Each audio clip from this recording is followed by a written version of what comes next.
Greetings, greetings, greetings, grand rising, peace and love, Ashe. What's going on, family? Hope all is well. Just laying up here relaxing in my thoughts, and I just wanted to share something with you guys that had been on my mind.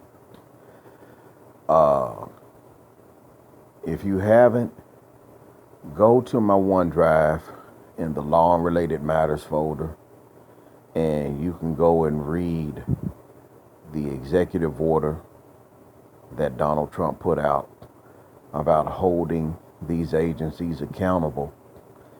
And it's been in there now probably about 2 weeks.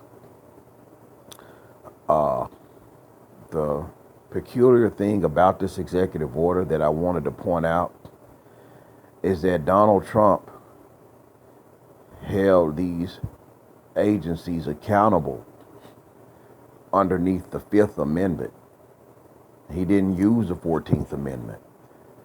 This man knows that the 14th Amendment is fraud and false. And so he used the due process clause of the Fifth Amendment, which is a valid and lawful amendment to the Constitution for the United States of America of 1787. So go in there and take a look at that and read that. Now,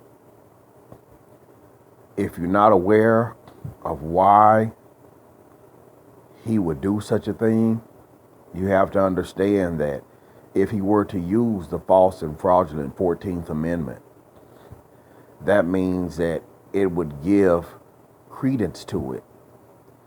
And so he didn't do that.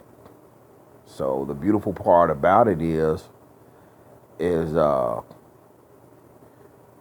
person cannot claim a benefit or right or something of that fashion by a fraud and then turn around and complain about the fraud. And so that executive order, you could read it for yourself. He put it underneath the Fifth Amendment to the Constitution, the due process clause. So go also into my OneDrive and take a look at, there's a document I put in there. It's 28 USC 1738, the full faith and credit. I'd like to give a shout out to my big brother who sent that to me.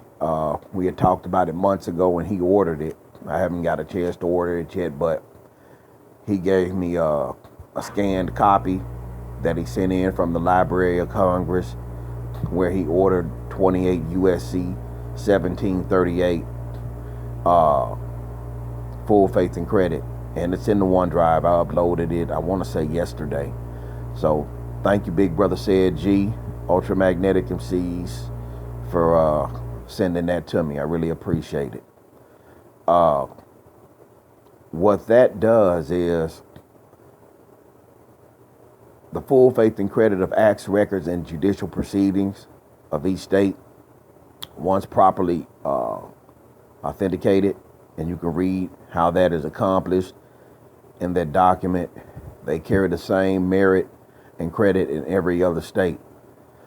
So what I'm saying is the Georgia State Archives document on the 14th Amendment, as well as the Congressional Records document on the 14th Amendment, can be used everywhere to nullify their fraud.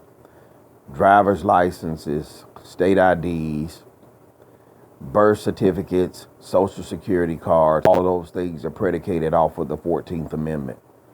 So fraud begets fraud. That's a maxim of law. You can look it up. And another maxim of law is fiction yields to truth. Where there is truth, fiction of law exists not. And also, there's another maxim that says a fiction cannot be used to work harm against someone.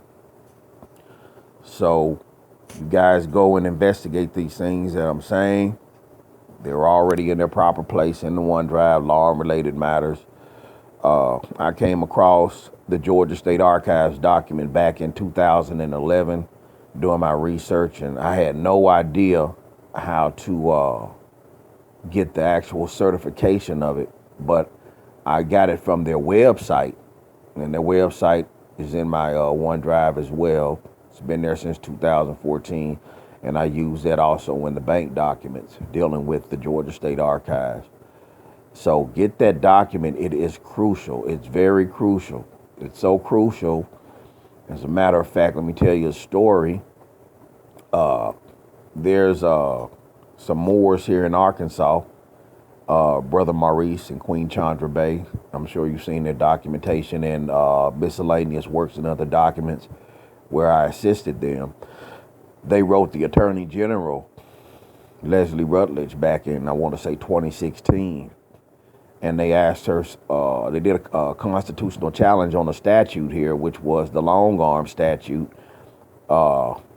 gaining jurisdiction. And it was drafted pursuant to the 14th Amendment. So when they asked her, about that statute, she said, well, Arkansas can gain jurisdiction via this statute.